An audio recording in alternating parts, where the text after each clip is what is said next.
All right, hello everybody. We're going to go ahead and get started. Today, we're going to be shifting from talking about acid rain into different types of smog. Now, smog is just kind of a kind of smashed together word between smoke and fog, and it's formed when you have a collection of secondary pollutants that come together to make a specially, sometimes lethal combination that can result in health impacts for humans and environmental organisms as well. So there are going to be two types of smog. We're going to have industrial smog, where we have this kind of gray-black smog that forms in areas. Typically, this is going to be heavy and coal-burning areas, and we'll talk about why in a second. And then you have photochemical smog, and this is going to be kind of a brown-yellow smog that forms from UV radiation and car emissions. So the first one we're going to talk about is photochemical smog, and this is going to form from a collection of nitrogen oxides, UV radiation, and VOCs. So these top three here, these are going to be our primary pollutants. UV radiation not really being a pollutant in this case, but it is something we're going to need to help speed up this reaction. So we're going to take NO2s, which are released by vehicle emissions primarily, and the NO2 is going to be essentially split up into two different parts. We have nitrogen oxide, so this NO here, and then also it's going to be split into oxygen itself. So we have oxygen and NO. So this NO2 has now been split down. Now this oxygen is going to combine with other oxygen in the air, but you can see that it is monoxide and then you have dioxide here. So when they're combined together, they're going to form O3, also known as ozone. Now, typically, ozone exists in the stratospheric layer, and that's where we like it. It helps protect us from dangerous UV radiation. However, when ozone forms in the lower atmosphere, we call it tropospheric ozone because it's in the troposphere. And this ozone can cause numerous health impacts, which we'll talk about here in a second.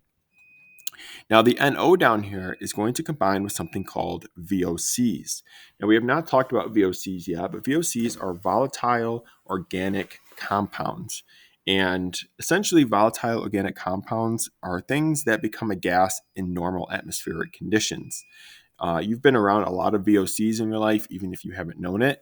Anything that has like a really strong, potent chemical odor, things like cleaners, paints, solvents, gasolines, these are all examples of VOCs. Plants can release VOCs as well. So there's a lot of different types of VOCs, but essentially they're just organic and they're carbon based and they combine with the nitrogen to form something called photochemical oxidants. And this is also known as PANs, and PANs also have negative health impacts as well. When you have this tropospheric ozone and you have these photochemical oxidants known as PANs, they're going to combine together to form something called photochemical smog, and that is the smog that we saw in the previous photo here. So, where do some of these primary pollutants come from? Well, nitrogen oxides, as I said before, typically comes from car emissions, but some of it can come from burning coal as well. VOCs are mostly going to come from plants, adhesives, gases, fuels, paints, and car emissions. We'll talk about how we can control these in the future. And then the UV radiation is obviously going to come from the sun. So photochemical smog is going to be higher in areas with lots of sun. And the reason that sun is so important is because all these chemical reactions that we talked about here, the sun is essentially going to serve as a catalyst to keep those reactions going because it's going to need a certain amount of energy for these chemical reactions to occur. Now, those are the primary pollutants. These ones here are secondary pollutants, and these are what's going to form later on. The first one was tropospheric ozone, and tropospheric ozone, again, was formed from nitrogen oxide and VOCs combining together, and this chemical reaction is largely fueled by UV radiation.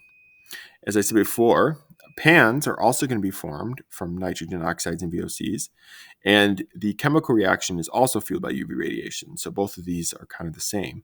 So what are the impacts of these? Well, the impacts include things like increased risk of lung cancers, increased risk of death for humans with asthma, increased risk of heart disorders and cardiac arrest because your heart's got to work harder to keep up with the lack of oxygen and lung damage. And then also we can have eye irritation, which is the causing of cataracts as well. Ground level ozone has also been shown to impact plant health and ecosystems as well.